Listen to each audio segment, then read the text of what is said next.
Amen. Praise God. Salamat po sa ating awitin. Ayun.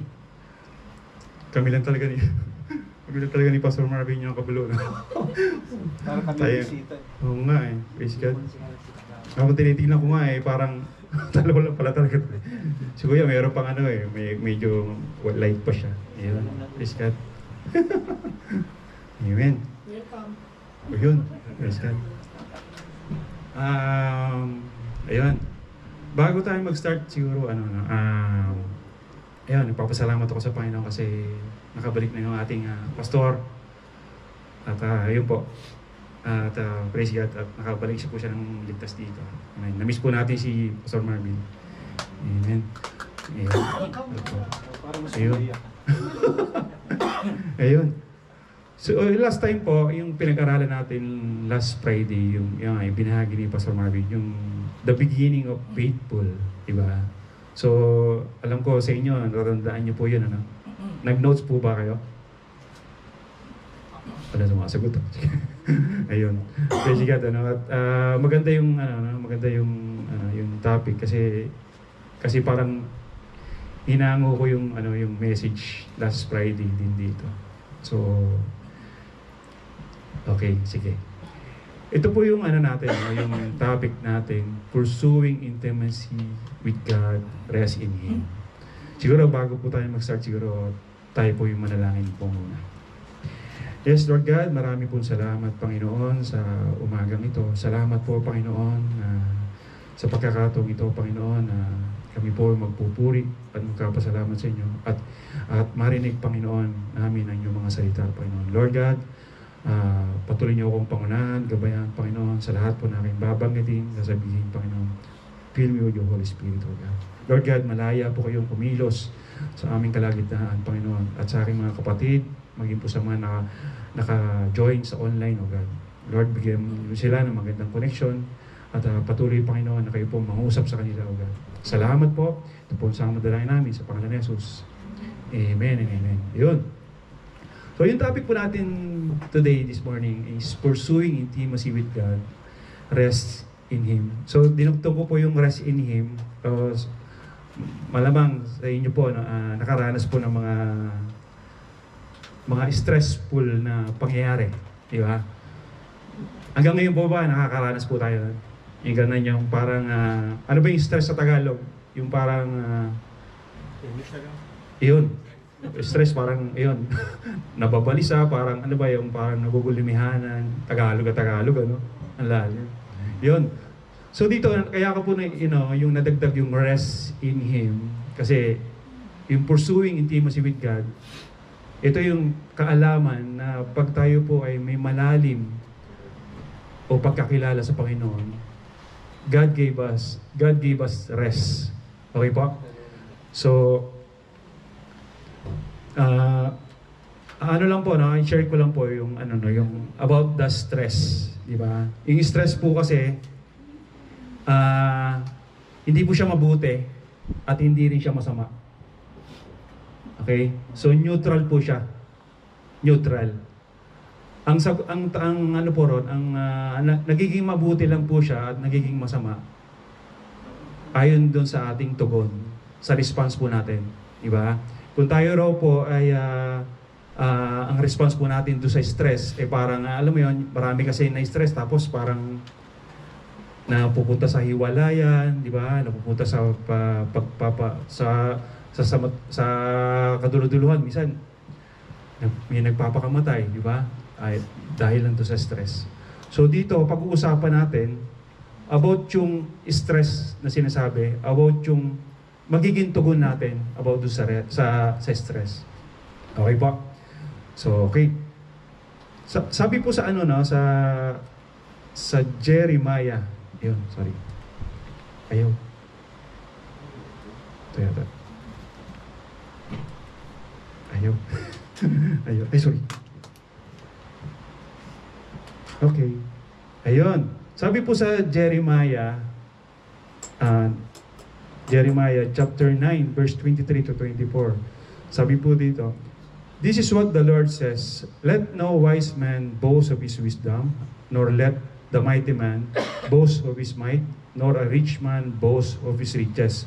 So tayo po, no, mga tao po ngayon, ang pinagyayabang po ng mga tao ngayon is yung ano, no, yung kanilang katalinuhan, yung kanilang lakas, at yung ano nila, yung kanilang mga yaman o yung mga bank account nila na minsan pagka meron akong ganito, sigurado buhay na ako, di ba? So mayroong mga taong gano'n, no? Pero sabi ni Lord, but let the one who boast of this, that he understand and knows me.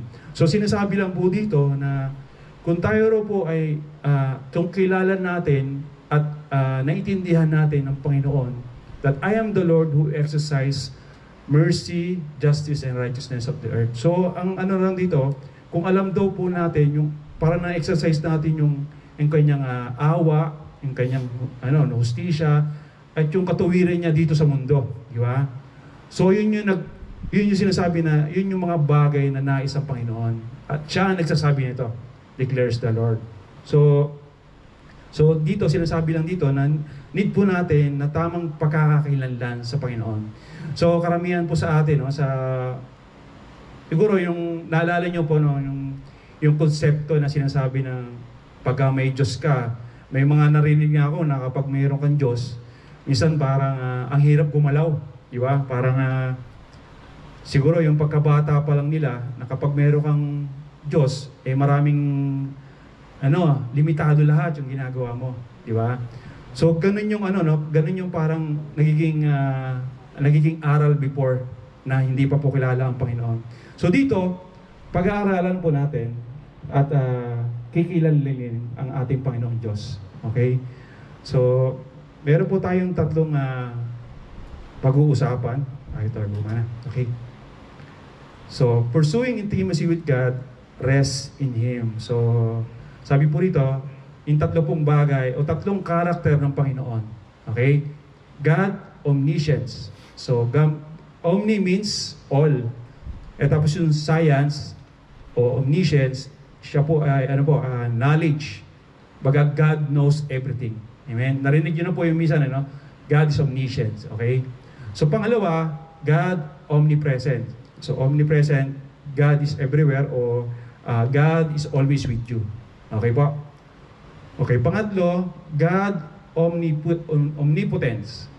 So God is all powerful. So yung sabi po rito, God especially made you. Yon. Okay? So, yon. Pag-uusapan po natin. So, doon tayo pupunta sa kung meron po kayong Bible, pwede nating buksan yung ating Bible sa Psalm. O yung po Tagalog ng Psalm. Mga awit, di ba? So, 139. Doon po tayo mag-start. Okay? So, basahin po natin. So, sa Psalm 139 verse 1 to 2. Sabi po rito, Lord, sabay-sabay po tayo. Lord, you have searched me and know me. You know when I sit and when I get up, you understand my thoughts far away. So dito sinasabi po ni David sa kanyang kanta na ako Lord, Panginoon, ako yung sinisiyasat mo at kilala mo ako, kilala mo ang aking buhay. Na kahit ako'y tumayo, kahit ako'y umupo, tumayo, alam nyo po na kahit po dahil kahit sa malayo, batid mo daw yung aking isipan. Alam mo po Panginoon kung ano po yung aking nasa isip. Di ba? So tuloy po tayo. Sabi po sa 3 and 4, sabi, you scrutinize my path and my lying down and are acquainted with all my ways. Even before there's a word on my tongue, behold, you know it all. So dito sinasabi lang po sinasabi na kahit tayo tumayo, magtrabaho, o kahit anong gawin natin, o yung mga gawin, nalalaman po ng Panginoon. Okay? So even kahit doon sa ito nga sinasabi dito, even before the word on my tongue, na kahit doon sa sa tongue mo, na kahit anong na sasabihin mo pa lang, alam na ng Panginoon. So ganun ang ating Panginoon Diyos. Okay? So alam niya. Sabi you know it all. Di ba? Alam niya lahat. Wala daw tayong malilihim sa Panginoon. Okay? So, tayo bilang makasalanan, di ba? Minsan ayaw natin na yung minsan ayaw natin may nakakaalam ng ating mga sikreto minsan. Di ba parang minsan sinasabi nga natin na ayaw nga natin mag-pay. Yung iba nagpo-post sa FB na kung anong mga nangyayari sa kanila, di ba? Sa social media, di ba? Pero yung ibang tao ayaw nilang may malaman about them, about do sa mga ganun yung ganun yung sinasabi ng David na kahit na anumang gawin niya, di ba? Kahit na anong sabihin niya, isipin niya, alam ng Panginoon. Okay po? So, kaya minsan sinasabi natin, ayaw daw natin yung may nagbabawal sa atin, di ba? Minsan, kaya yung iba ayaw magsimba, ayaw maging ayaw makakilala sa Panginoon kasi gusto nila walang limit yung ginagawa nila, di ba? So gusto nila walang nagpipigil. Gusto kung anong gusto ko, gagawin ko to, di ba? Ganun yung ibang tao, di ba? At before ganun din po tayo, at ako ganun din po. Di ba? So tuloy po tayo. Sabi po rito sa Psalm 5 and 6, sabi po rito, you have encircled me behind and front and place your hand upon me. So, sinasabi po rito, nandun po ang Panginoon sa harap o sa likod, di ba? Sinasabi po rito na sinasabi niya na kahit ako'y gipit na gipit, sinasabi ni David, gipit na nandiyan ka sa harap, nandito ka sa likod, di ba? So, such knowledge is too wonderful for me, is too high, I cannot comprehend it. So, dito, ma-amaze ka na yung kanyang karunungan, di ba? Sinasabi lang dito na hindi ko siya maarok, di ba? Hindi ko siya parang ang taas, hindi ko siya maabot, di ba? Dahil yung karunungan ay mas marunong kahit saan, di ba? So ganun ang Diyos na pagkakilala ni David ganyan ang pagkakilala niya sa Panginoon. So okay, tuloy po tayo. So sabi po rito, so lahat po ng sabi po ni Jesus sa John chapter 3 verse 20. So for everyone who does evil hates the light and does not come to the light, so that his deeds will not be exposed. So marami pong tao na ayaw po na ma-expose yung kanilang mga ginagawa. Di ba? So ayaw nilang malantad kung ano po yung mga pet scene na parang sinasabi na hindi ko pa kaya give up to kasi ito po yung nagpapasaya sa akin di ba? Pero ganun tayo, minsan na parang ayaw pa natin isuko sa Panginoon yung mga bagay na parang hindi nakakalugod sa Kanya, di ba? So dito sinasabi lang dito na sa Tagalog, kinasusuklaman ng mga gumagawa ng masama ang ilaw. So alam na po natin ang ilaw is Jesus, di ba? So mas gustuhin nila na maggumawa ng masama at tumuyo sa ilaw, di ba? So dito sinasabi lang dito na imbis na sila lumapit sa Panginoon at i-expose kung ano yung dapat nilang isuko sa Lord, minsan they will keep it, tinatago pa po nila. Okay? So alam mo naman natin sa Pilipinas, very religious tayo. Na kung minsan po hindi po natin kaya sumamba na wala tayong kaharap. Diba? Alam po natin, lahat po tayo nanggaling to na minsan parang sinasabi natin na hindi ko yata kaya mag-pray na wala akong kaharap na anything na parang napagkakakilala ko sa Kanya. Diba? So dito sinasabi lang dito na very religious ang tao, lalo na sa Pilipinas, di ba? Pero dito sinasabi lang dito na maraming alam ko dumating sa point na tayo po habang nag-aaral tayo nangungopya tayo. Meron ba tayo? ako naranasan ko 'yon, Siguro sa inyo, naranasan niyo rin po na mangopya. O parang kahit sumaglit lang, ano bang answer mo? 'Yun, di ba? Pero yun, doon may mga estudyante nag-cheat, di ba? May mga sa opisina, nagdadayaan na minsan hindi ko na trabaho to, minsan trabaho mo na yan. O minsan kaya mag-uuwi ka ng bagay na sa opisina na sasabihin mo, ano lang naman to, ballpen lang naman to, di ba? O anything na parang dadalhin ko naman sa simbahan to, open pa, di ba? Pero tapos may mga may mga asawa, di ba, na nag-cheat, di ba? So dito na para bagang sinasabi lang dito na hindi nalalaman ng Diyos. Di ba? Sinasabi lang po dito na lahat po ng ating ginagawa, anything na parang hindi nakakalugod sa Panginoon, God knows it. Okay po? Yun, doon po natatakot ang tao na ma-expose o malantad lahat ng kanilang ginagawa.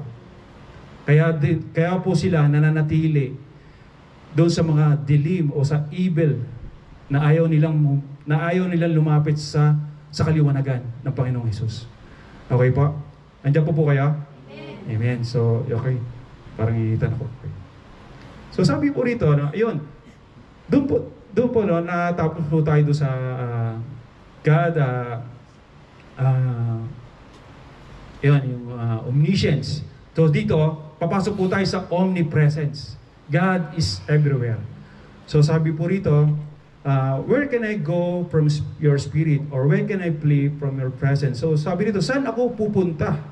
Diba? Kung sa Tagalog saan ako makakatakas sa iyong spirito? Diba? Hindi, sabi niya doon, hindi ako makakaiwas, di ba? Kahit na, dahil sabi dito, kahit sa langit, alam ko na nandun ka, kahit sa mundo ng mga patay, andun ka rin, Panginoon, di ba? Kaya nga may nagbiro minsan, na kapag nagpunta ako sa isang kunyari, beer house, nandun di ba ang Panginoon? Minsan ba natanong niyo yun na parang, nandun din kaya ang Panginoon? Nagjo-join din kaya siya ron?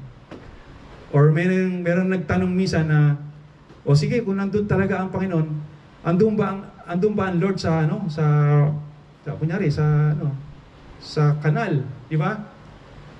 So, parang napahinto yung preacher no, nasabi, sa tingin mo po, pupunta ang Diyos doon sa kanal? Di ba? Pero ang naintindihan ko ron, na kahit na doon sa putikan, na kahit na doon ka sa malalim na lugar, for sure, sasamahan ako ng Panginoon. Diba? God is everywhere. Kahit po saan po tayo magpunta, kahit na pong puntahan natin lugar, di ba? Sabi rito, kahit sa daigdig ng mga patay, di ba? Di ba? Nandun siya, kasama ang Panginoon. Amen? So, wala po tayong sasabihin na andun ako sa ibang lugar or anything na parang, di ba, naalala nyo na si Jonah, di ba? Nung siya po ay lumayo siya sa Panginoon, di ba? Pumunta siya sa Tarsis, di ba? Hindi niya sinunod yung pumunta sa Ninive, pero akala niya wala doon ang Panginoon, di ba? Pero natunghayan niya na nandun pa rin, di ba? Kahit nandun siya sa loob ng isda, malaking isda, alam niya na nandun ang Lord, di ba? So ganun ang ating Panginoon. Kahit na tayo kahit yung itim ng ating kilikili, alam niya Kahit yung kahit anong natin, dumi natin, kahit anong mannerism natin, di ba? Ako yung mannerism ko minsan parang nagagaya ko na rin minsan. Kaya minsan nagugulat si Kuya Edmond pagka may yung uso ko ng gano'n, di ba? Nakuha ko lang yun actually sa ibang tao. Kaya minsan parang nadadala ko rin. Kaya minsan pagka lagi mong kasama yung tao, minsan nahahawa ka na dito sa mga taong gano'n. So, ayun, pinipigilan ko na rin yung minsan. Kaya minsan ayaw ko rin sumama sa kanya. Kaya minsan parang, parang nadadala ko na rin sa simbahan. So, dito, kahit yung kahit yung sa handaan na, meron tayong handaan today, di ba? Meron yung birthday ni Chen Chen, di ba? Para lang hindi makita na tayo gutom, uunahan na natin kumain sa kusina. Para pagdating doon, sabihin sige, kain lang kayo, pero nauna ka na pala doon, di ba? Alam din ng Lord yun, di ba? Alam niya na nandun ka, kumakain ka, di ba? Pero doon sinasabi ng puro, kahit ano pang pagtatago, kahit na naman po na alam natin na hindi alam ng Diyos, hindi po. Alam po ng Panginoon yun. Amen po? Wala po tayong may tatago sa Kanya. Wala po tayong na parang akala natin na hindi niya alam. So tuloy po tayo, no? Sabi puro sa nasa Exodus chapter 33 verse 14 to 16. So mag-jump tayo, no? So sabi rito, sabi po ni Moises, and he said, "My presence shall go with you, and I will give you rest." Then he said to him, "If your presence does not go with us, do not lead us from here. From how then can it be known that I have found favor in your sight? And I, your people, is not by your going with us, so that we, your people, may be distinguished from all other people who are at the face of the earth." So kung doon sa presence na sinasabi ng Panginoon, God is everywhere. Minsan, tayo po nagdanasa na pumunta sa ibang bansa. Katulad noon, nandito tayo sa Saudi. Actually, ang panalangin ko before, na nandun ako sa Pilipinas at gusto ko pumunta sa Saudi. Nag-Saudi na ako before. Napunta ako ng Jubel. So, parang parang wala ako halos sinisimbahan doon. Tapos, lagi pa kami mag-aaway ni Mrs. So, naranasan ko yun na parang, parang malayo ko sa Lord na minsan na mag-usap kami. Minsan, once in a month, minsan parang ang tagal pa namin nag-aaway, di ba? Hindi kami nagkakasundo. Pero sabi ko nga, yung pag-uwi ko sa Pilipinas, Panginoon, kung i-allow nyo na ako po yung makabalik sa abroad, ang gusto ko po, Panginoon, kasama ko po kayo. Ganun din po ba kayo na minsan na nagpaplano kayo na pumunta sa ibang lugar, and yet sinasabi nyo, sigurado pagpapalain ako ng Lord doon kasi maraming for sure malaki yung kikitain ko. Pero sinasabi lang po dito na tayo po, kung tayo po ay magpaplano na pumunta sa ibang lugar, sabi rito ni Moises, Lord, kung hindi ka namin kasama, hindi na ako pupunta ron. Diba? Ganun po tayo. Nakamisan, huwag nating unahan ng Panginoon kung tayo po ay magpaplano sa ibang lugar. Bagkus, kausapin natin Panginoon, Lord, kung di ka na namin kasama, Panginoon, pupunta doon sa lugar na yon, hindi na po ako pupunta. Mag-i-stay po ako rito. Okay? Pero hindi ko po kayo parang ini-encourage na hindi kayo pumunta sa lugar na yun. Sigurado, pinag-pray nyo po yun. Amen po? So, yun. Kaya kahit dito sa PH, na Panginoon, kung di rin naman di kita kasama, huwag mo na po akong dalhin doon. Doon na lang po ako. Okay? So, ganun yung sinasabi ni Moises nung sila po ay naglalakbay kasama mga Israelites. Okay? So, tuloy po tayo sa Psalm 39, 9 to 10. If I take up the wings of the dawn, if I dwell in the remotest part of the sea. So, sinasabi po rito, kung siya daw po ay makakalipad, umiiwas doon sa papunta sa pasilangan, di ba? At doon sa parang papunta sa mga remotest part ng kahit anong dagat, di ba? Mas malayo. Panginoon, nandun ka pa din, di ba? Even there your hand will lead me and your right hand will take hold with me. So sinasabi po rito na kahit ayaw kong sumama, ayaw kong pumunta sa lugar na yon. Lord, nililid mo pa rin ako, Panginoon, dinadala mo pa rin ako ron. Di ba? Sinasabi po ron na tinutulungan niyo pa rin ako, Panginoon. Di ba? So kahit nga si Jonah, tumakbo sa Panginoon, alam niyo ba, tinulungan pa rin siya ng Panginoon. Di ba? Yung hinagay siya sa dagat, di ba? Kinuha po siya ng isda. And then, paglabas siya, nandun siya sa Ninive. Di ba? Ganun ka-amazing ang Panginoon, di ba? Na kahit ayaw natin na parang nasasakal na tayo, parang wala na tayong karapatan maging tao. Minsan sinasabi ng Panginoon, ang kamay mo, dadalhin niyo pa rin ako, Panginoon, at tutulungan niyo pa rin ako. Amen? So, kahit gusto natin lumayo, magrebelde tayo, pero nakikita ng Panginoon na hinihahatid pa rin tayo at pinangungunahan pa din po tayo. Amen? So, alam ko, lahat po kayo, nararamdaman niyo po yun, na minsan parang ayaw ayaw kong gawin ito, pero still the Lord is faithful. Di ba? Okay? So, tuloy po tayo sa 11 and 12. Sabi po rito, if I say surely the darkness will overwhelm me, and the light around me will be night. So, kahit po doon sa madilim, di ba? Nandun ka pa rin. Ikaw pa rin yung liwanag. Baka wala daw po, sabi po rito, even darkness is dark to you, and the night is bright as day. Darkness and light are like you.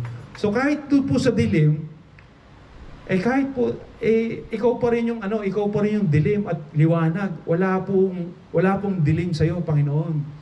Di ba? Sinasabi lang po rito na alam ng Diyos lahat daw po ng ating pinagdadaanan, di ba? Alam ng Diyos ang ating mga iniisip, ang lahat daw ng tungkol po sa atin, di ba? Ang lahat daw ng kaganapan sa lahat sa buong mundo. Di ba? Parang sabi nga ni David, no, nakita daw ng Lord yung kamay, di ba? Sabi rito, nakikita ng kamay na lagi daw hinahatid, pero hindi mo nga daw siya hindi mo nga ako tinatantanan. Baga sabi nga sa hindi mo ako tatantanan. Pero ang Panginoon, sabi niya, hindi mo ako tinatantanan, Panginoon. At wala daw pong dilim sa iyo. Di ba? Wala kang itatago, di ba? Ganun ang Panginoon. So, kaya minsan sinasabing darkness po rito na sinasabi na kung tayo po ay makaranas po ng dilim or mga problema, anything na parang naglalayo sa atin sa liwanag, imbis na lumayo tayo sa Panginoon, habang lumalayo tayo sa Diyos at lumalayo tayo sa liwanag, minsan na nagiging dilim po yung ating buhay. Naranasan niyo po yun?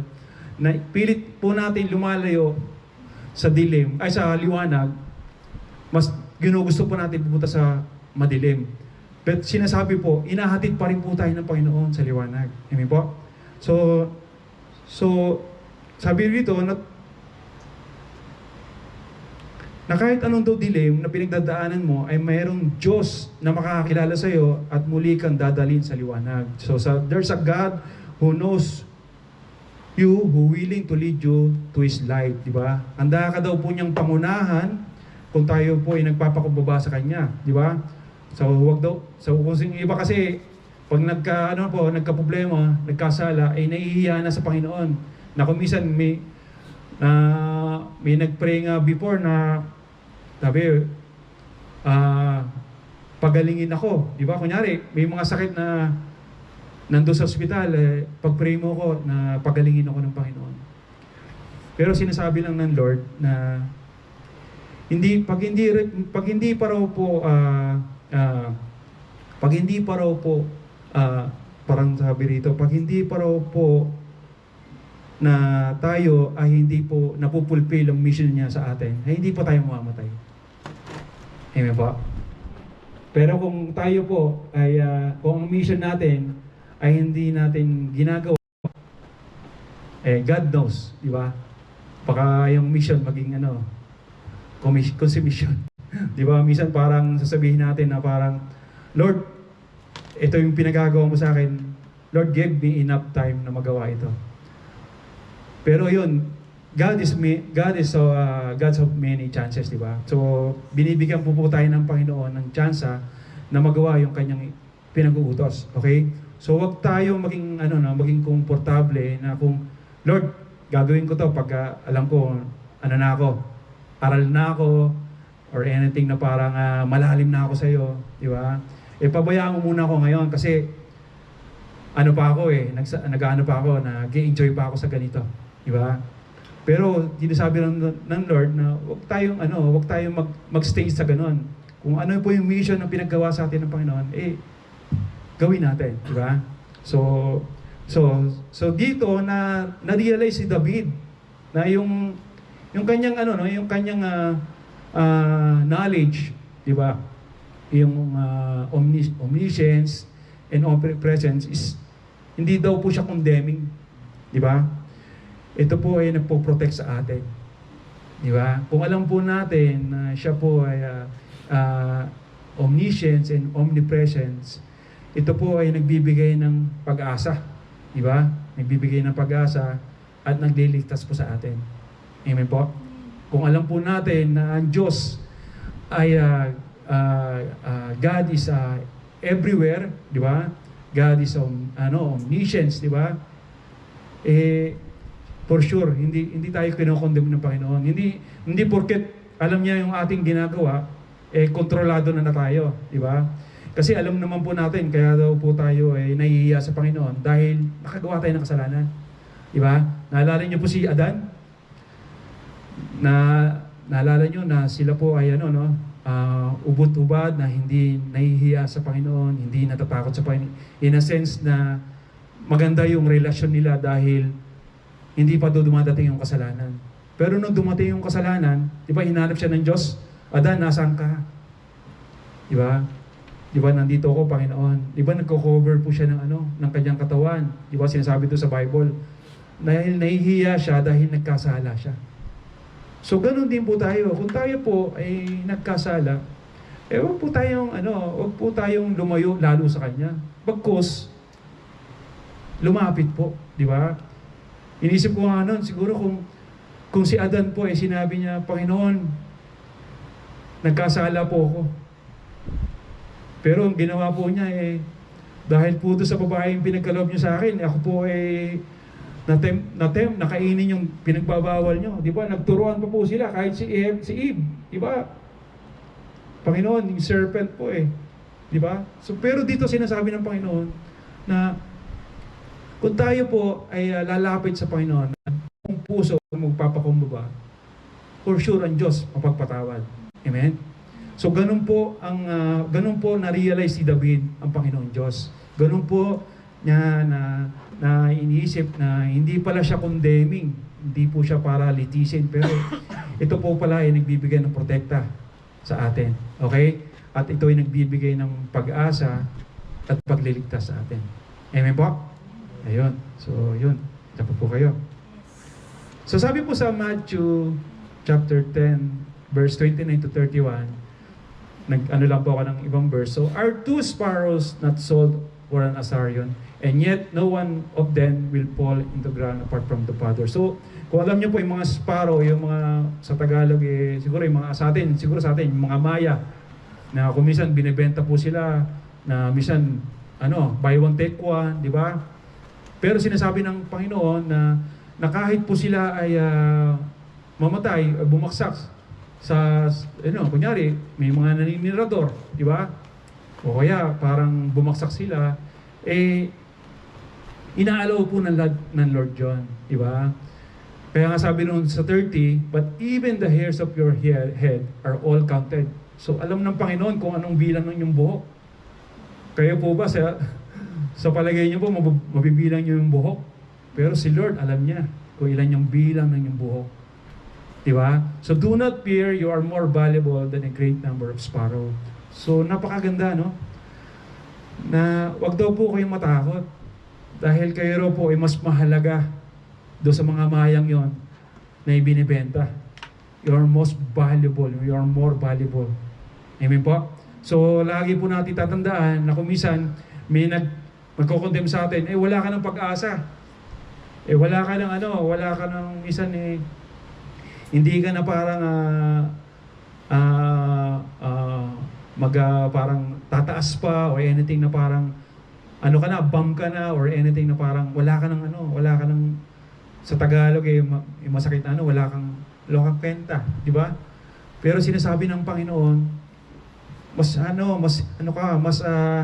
mahalaga ka kaysa sa maraming maya, sinasabi po ng Panginoon. Okay po? So, wala pong tao na magsasabi na ikaw po ay wala pong halaga. May halaga ka po sa Panginoon. Amen po? Okay. So, sabi rin po sa Hebrews chapter 13, verse 5 to 6, make sure that your character is free from the love of money. Hindi po sinasabi po rito na yung yung ugali natin is free.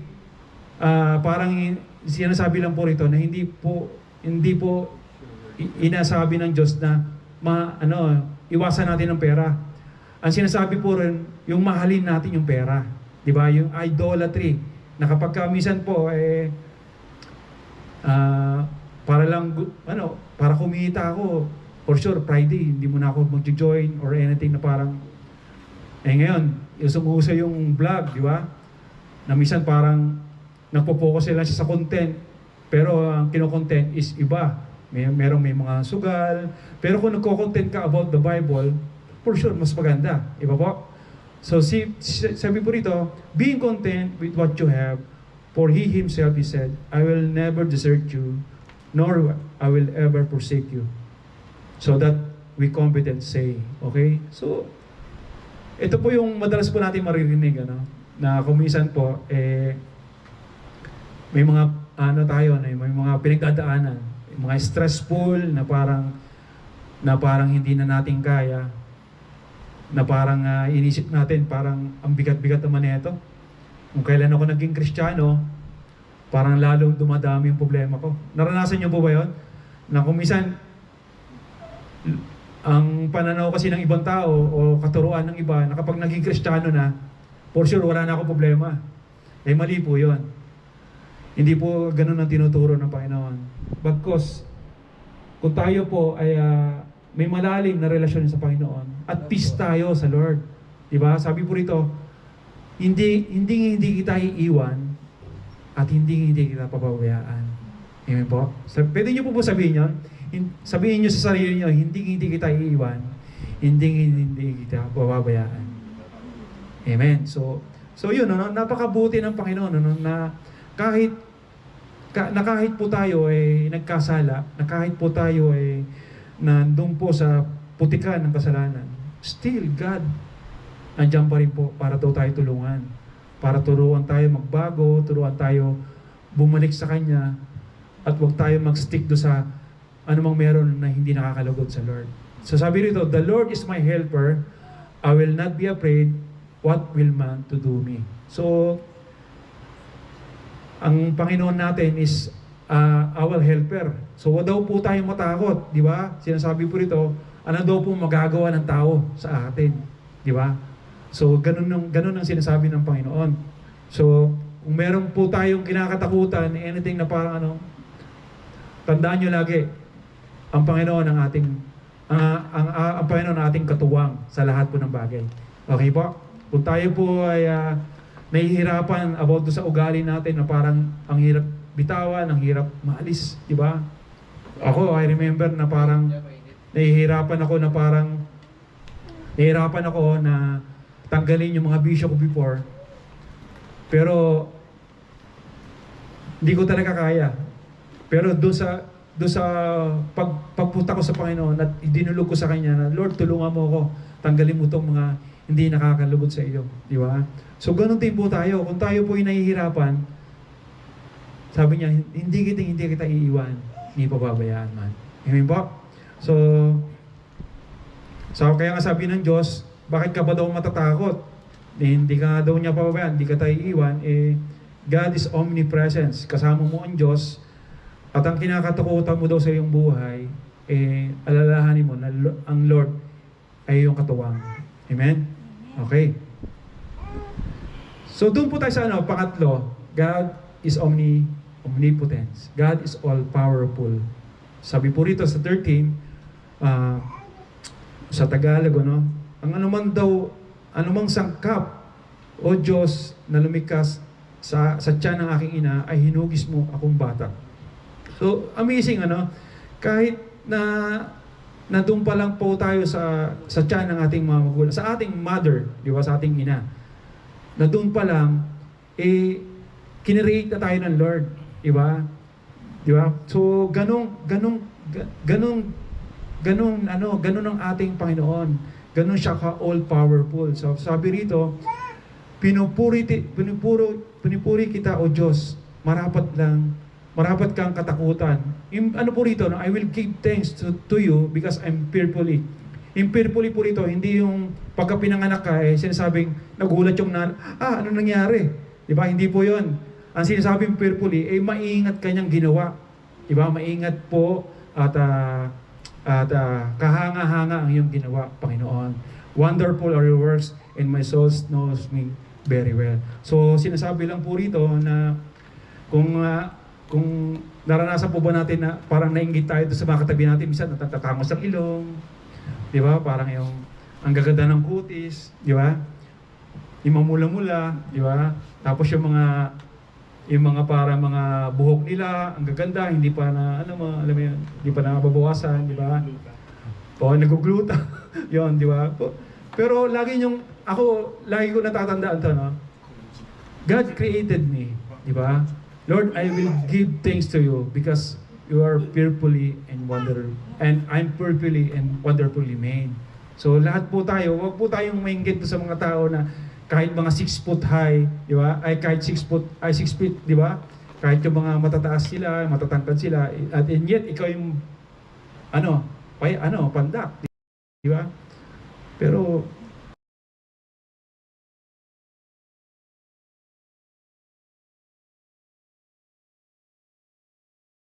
ating ipagmalaki na kahit sila ay matatangkad at tayo ay pandak, wala problema.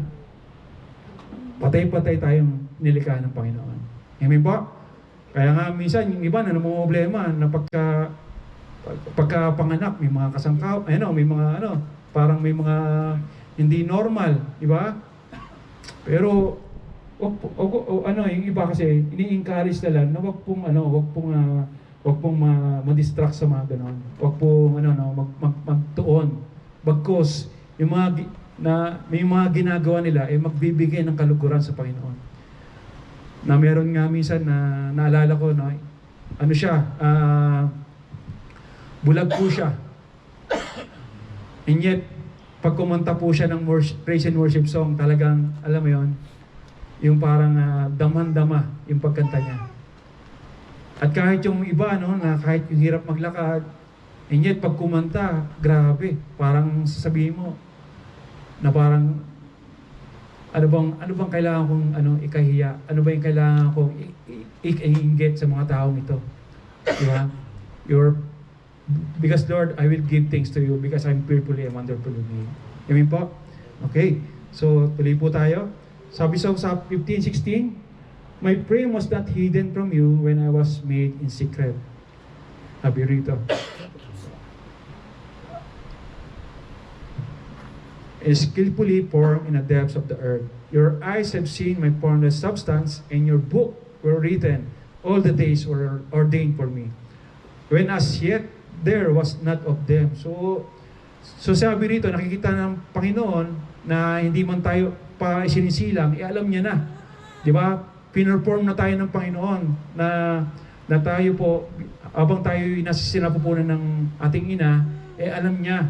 Baka parang unti-unti niyang binubuo tayo doon sa sinapupunan ng ating ina. So kahit buron, kahit yung yung doon sa kanyang talaan, sa kanyang aklat ng talaan, alam niya kung kailan ka, alam niya kung kailan tayo mawawala sa mundo, di ba? Alam niya yon kung ano pang gagawin natin sa mundo, di ba? Kung ano po daw yung mission natin, di ba? Kung ano daw po yung plano ng Panginoon sa atin, di ba? Kaya nga sinasabi, hindi ka po mawawala sa Panginoon, mawawala ka sa mundo kasi may plano pa ang Panginoon sa iyo. Kaya wag daw po tayong matakot sa kamatayan, di ba? So kasi sabi dito, we will not die if God is not to us. It's not done to us. Di ba? Kung may palututunan po ang Diyos sa atin, for sure hindi tayo mawawala, di ba? Kung mawawala naman tayo, for sure kasama natin ang Diyos, di ba? Wala pong talo. Okay? Okay? So sa 17:18 sabi rito kung sa Tagalog, tunay Yahweh, di ko kayang maabot ang iyong isip. Ang dami ng iyong balak ay hindi ko sa Tagalog mababatid, di ba? Sa 18, kung ito ay bibilangin, sindami ng buhangin, sa sayo pa rin ako kung umaga na magising. So, praise God. So, tuloy po tayo, sabi nito, if only you would put the wicked to death. Sabi po, verse 19, ang hangad ko, aking Diyos, patayin mo ang masama, at ang mararahas ay iwanan akong kusa. Sinasabi lang po rito na may mga tao na parang, di ba, na sinasabi ni David na patayin yung masasama. Kundi sinasabi lang po rito, Lord, ilayo mo po ako sa kanila. Ilayo mo po ako doon sa mga tao na parang against sa'yo, na maraming sinasabi sa'yo, hinahamak ka, di ba? At ginagawa yung masasama laban sa'yo, di ba? Ganun yung panalangin ni David. Ganun yung kanta ni David na kung tayo po, nakakaranas tayo ng mga parang gusto natin parang parang ma-enjoy lang yung ating kasama dahil sasamahan natin siya. Kung ano yung ginagawa niya, hindi kakalugod-lugod sa Panginoon. Pero sinasabi ng Lord na, Lord, ilayo mo po ako. Sinasabi ni David, Lord, ilayo mo po ako sa kanila. Diba? Ilayo mo po sila sa akin na ginagawa nilang masama na hindi nakakalugod sa iyo. Okay? So, hinahama kanila. So, sabi po rito, sabi po sa 21, sabi rito, lubos akong nasusuklaw sa sino mang muhi sa iyo. Ang lahat ay nag-aasa laban sa iyo, di ko gusto. Verse 22, lubos akong nagagalit, lubos din ang pagkasuklam. Sa Tagalog, ano? Sa ganoong mga tao ay turing ko ay kaaway. So dito, sabi mo kung sinasabi nga kanito, Lord, ilayo mo po ako sa kanila at ayoko sumama sa kanila dahil galit sila sa iyo at hindi makatarungan at ito hindi makakabuti sa aking relasyon. So kung tayo po nakakakita ng mga ganon, mas nasahin daw natin na mas lumayo. Kung kunyari, may mga tao na parang hindi hindi naniniwala sa Diyos, parang ang isipan nila tapos ikaw lang yung nandoon, mas maigi lumayo ka na lang para hindi ka mahawa doon sa mga taong yon, di ba? Kasi baka minumok nila ang Lord, di ba? And yet andun ka, siguro mas maigi ipanalangin natin na maging mas halimbawa tayo doon sa mga taong yon. Kaya nga sinasabi roon na kung ang presensya ng Lord ay nasa atin, misa makikita sa pamumuhay natin. Di ba? Kung paano tayo makibagay sa kanila, kung paano tayo magsalita sa kanila, kung paano yung ating trabaho, di ba? Kung siguro kung minsan nagtatrabaho tayo na parang minsan hindi ko naman trabaho to, gawin mo na lang yan, di ba? Minsan parang inisip natin na parang hindi naman kita kapanalig gawin ko na lang kung ano yung ginagawa nyo. Hindi po ganoon, di ba? Sinasabi ng Lord na kung nasa atin ang presensya ng Panginoon, makita yung kaibahan na nabinago ng Lord. Amen po? So kung tayo po, makaranas po ng ganon, makitaan tayo na may Diyos tayo sa ating buhay. Okay po? So, okay. Kaya kahit minsan, kung may mga kaibigan tayo na dinadala tayo doon sa mga masasamang gawi, mag-isip tayo, kailangan nating umiwas, di ba? Kaya nga iba sabi, pwede kang makisama, pero huwag kang makisama. Okay po? Okay. Andiyan po kayo? Amen. Amen. So yun. So last, yung huli po nating verse, sabi po rito ni David, sabi po rito, Search me, God, and know my heart. Put me to the test and know my anxious thoughts. And see if there's any hurtful way in me, and lead me in the everlasting way. So, sinasabi po ni David na, Panginoon, ako yung siya sa atin. Alamin mo po kung ano po ang aking nasa isip. Di ba? Subukin mo ako ngayon kung ano po ang aking nais. Dito po, nakita po natin kung ano po yung panalangin ni David o yung kanta ni David sa Panginoon. Minsan po ba sinabi natin sa Panginoon na meron po tayong mga bagay na hindi nakakalugod sa Panginoon. Parang sinasabi natin na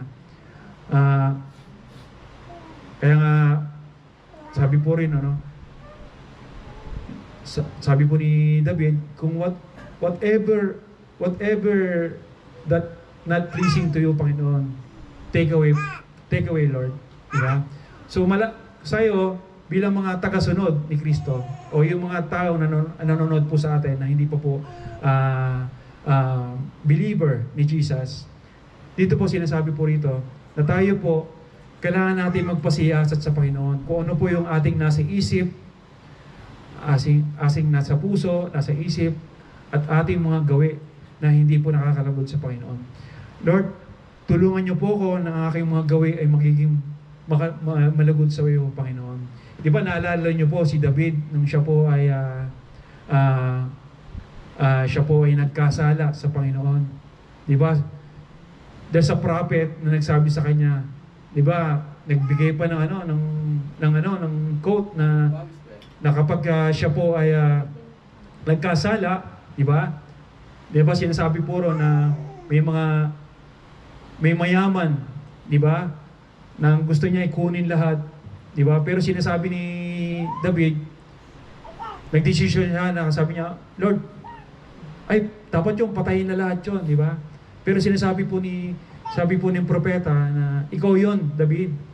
Di ba? Somewhere some person na maghahayag po sa atin ng mga kasalanan. Especially yung ating Panginoon. Na minsan yung ating mga gawi ay hindi nakakalabot sa Panginoon. Eh huwag po tayong magagalit kung tayo sasabihan. Okay po? Na kung tayo po ay makaranas po ng gano'n na may pagsabihan tayo na brother, sister, na meron ka pong hindi maganda na hindi nagagawa, you need to submit to the Lord. You need to confess to the Lord. Amen? So sa verse 24, sabi, and see if there's any hurtful with me. Sabi po rin sa Tagalog, kung ako ay hindi tapat, ito yung nabapatid sa buhay na walang gan, samahan mo at ihatid. So, this time, tayo po, no, bilang mananampalataya,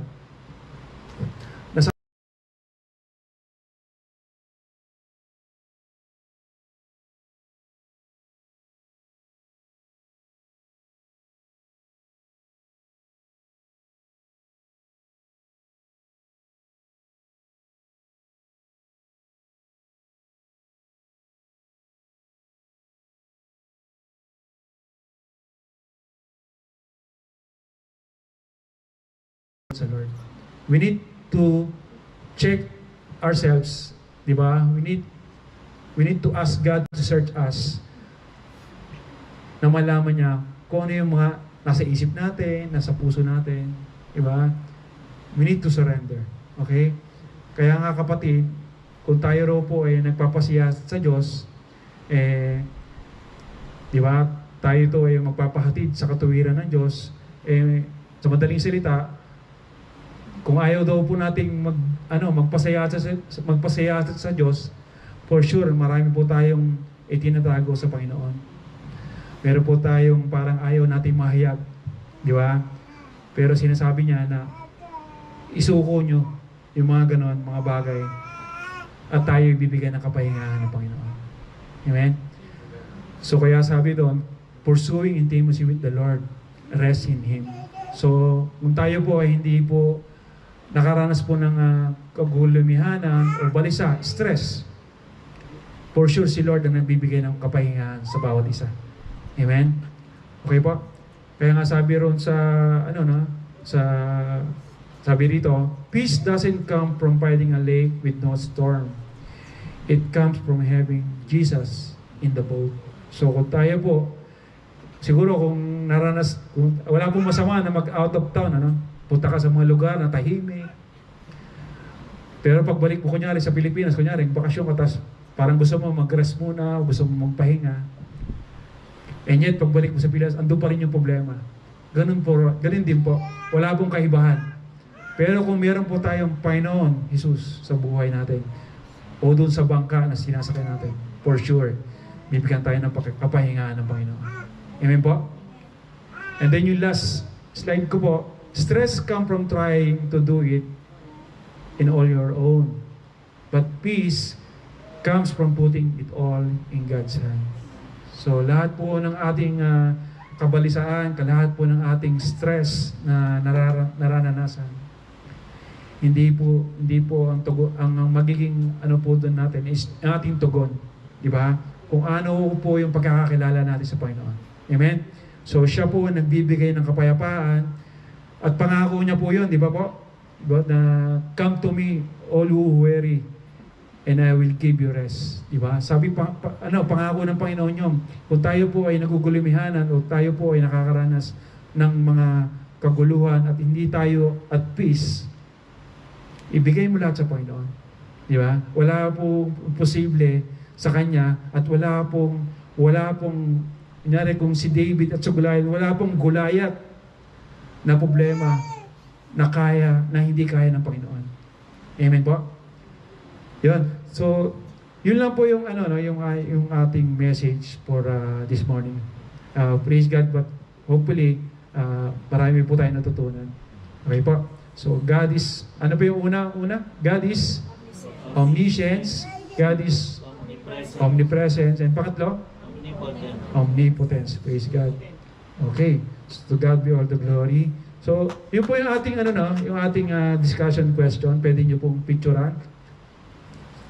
Sabi po rito, in what ways can we seek intimacy with the Lord and rest in His presence? And then pangalawa, what hinders you from being rested? Okay? So pangatlo, how can I share this message and be encourager to someone, especially sa ating pamilya? Okay po. Tayo po tumayo at manalangin. Yes, Lord God, marami pong salamat, Panginoon, sa inyong mga salita, Panginoon. Tunay po, Panginoon, na you all-knowing God, Panginoon. You are everywhere, O God. Saan man kami pumunta, tumungo sa ibang lugar, Lord, nandiyan ka po, Panginoon. And Lord, you are all-powerful, Panginoon Diyos. Wala pong mabigat sa iyo, wala pong problema na hindi mo kayang resolve, Panginoon Diyos. Dahil kayo po ay powerful, Panginoon. Kayo po, Panginoon, ay loving God, Panginoon, sa iyong mga anak, Panginoon. Lord, salamat po sa inyong mga pangako, Panginoon, na hindi nyo kami iwan ni pababayaan man, Panginoon. Lord God, patuloy namin dadalhin ito, Panginoon, na sa aming pag-uwi, sa aming tahanan, Panginoon. Lord God, dala-dala namin inyong mga salita, Panginoon. Lord, tulungan nyo kami, Panginoon, na sa araw-araw namin pamumuhay dito sa abroad, Panginoon, maging po aming mga kapatid na sa Pilipinas, Panginoon. Lord, paunawa nyo sa amin na wala kami may tatago sa inyo. Nakikita nyo po ang aming puso at isipan, Panginoon. Nasabi nyo nga po sa salita na kahit ang aming buhok ay bilang nyo, Panginoon. Lord, wala pong imposible sa inyo, O God. Lord, tulungan nyo kami, Panginoon, na sa aming buhay, Kristiyano, Panginoon. Lord, tulungan nyo kami na patuloy na magbago ng pananaw, Panginoon. At patuloy, Panginoon, na kayo po ang aming i-glorify sa aming mga buhay, O God. Lord, salamat po, Panginoon Diyos. Salamat po sa inyong mga salita, Panginoon. At salamat po, Panginoon, na nandiyan kayo, Panginoon Diyos. Dahil pangako niyo po, Panginoon, ang lahat po na lumalapit sa inyo, ibibigay niyo po ng kapahingahan, Panginoon. Lord, salamat po, Panginoon. Lord, binabalik po namin sa iyo ang lahat ng papuri, pagsamba at pagdakila. Sa pangalan ni Jesus. Amen and amen.